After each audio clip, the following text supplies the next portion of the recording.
குழந்தைகளை தூங்க வைப்பதில் பெற்றோர் செய்யும் தவறுகளை பற்றி பார்ப்போங்க. பால் குடித்தவுடனே, உணவு உண்டவுடனே குழந்தைகள் தூங்க வைக்கக்கூடாதுங்க. அப்படி தூங்க வைத்தால் புரை ஏற்படும், மூச்சுப்பாதையில் அடைப்பு ஏற்படுங்க. சில குழந்தைங்க பார்த்தீங்க அப்படின்னா வாயில் பால் இருந்தபடியே தூங்கி விடுங்க. அப்படி தூங்க வைக்கக்கூடாது. அப்படி தூங்குகிற குழந்தையா இருந்துச்சு அப்படின்னா நம்ம தோளில் போட்டு முதுகை தட்டி கொடுத்து ஏப்பம் வந்த பிறகு தாங்க தூங்க வைக்கணும். அப்படி தூங்க வச்சா தான் அந்த குழந்தை நல்லா தூங்கும், உடல் ஆரோக்கியமாக இருக்கும். இல்லை அப்படின்னா செரிமானமாகாமல் சில குழந்தைகள் அழுதுகிட்டே இருக்கும், வாமிட் எடுத்துரும். அதனால் பார்த்திங்கன்னா உடல் ரீதியாகவும் பாதிக்கு ஏற்படுங்க. குழந்தைய குழந்தை பருவத்தில் எந்த அளவுக்கு நல்லா தூங்குதோ அந்த அளவுக்கு உடல் ஆரோக்கியமாக இருக்குங்க.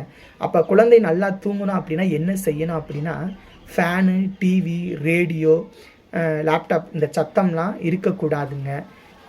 அதிக வெளிச்சம் தரக்கூடிய லைட்டு பயன்படுத்தக்கூடாது. பெற்றோருடைய குரட்டை சத்தமாக நம்ம பேசக்கூடாது. இதெல்லாம் இல்லாமல் இருக்கணுங்க. அப்படி இருந்தால் தான் குழந்தை நல்லா தூங்கும்.